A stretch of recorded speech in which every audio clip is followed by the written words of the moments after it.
Once the pallet exits the plane, a parachute deploys, and the pallet floats gently to Earth.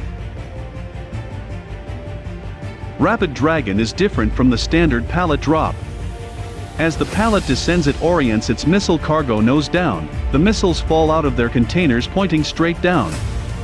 The descent allows the missile's turbine engines to spin up the wings to deploy, and the missile to proceed to the target. JASSMR is a stealthy land attack cruise missile capable of penetrating defended airspace, flying around enemy defenses to strike targets with a 1,000-pound WDU-42B penetrating warhead. The missile has a range of 621 miles.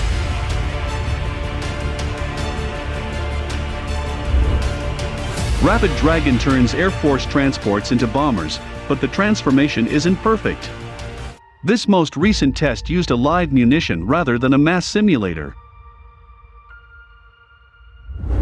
The Air Force Research Laboratory explained that during the December live-fire test, an Air Force Special Operations Command flight crew received new targeting data while in flight, which was then routed to the crew's missile flight test vehicle.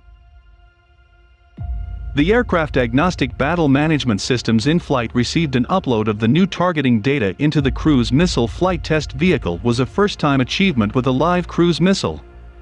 These lethal devices were called Rapid Dragon carts.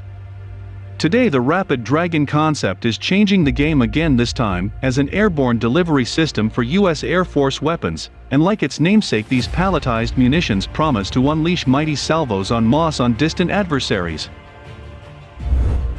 The Air Force validated the Rapid Dragon palletized mentioned concept over 5 flights in 3 different kinds of aircraft, and further testing is anticipated in spring of 2022 on other aircraft types.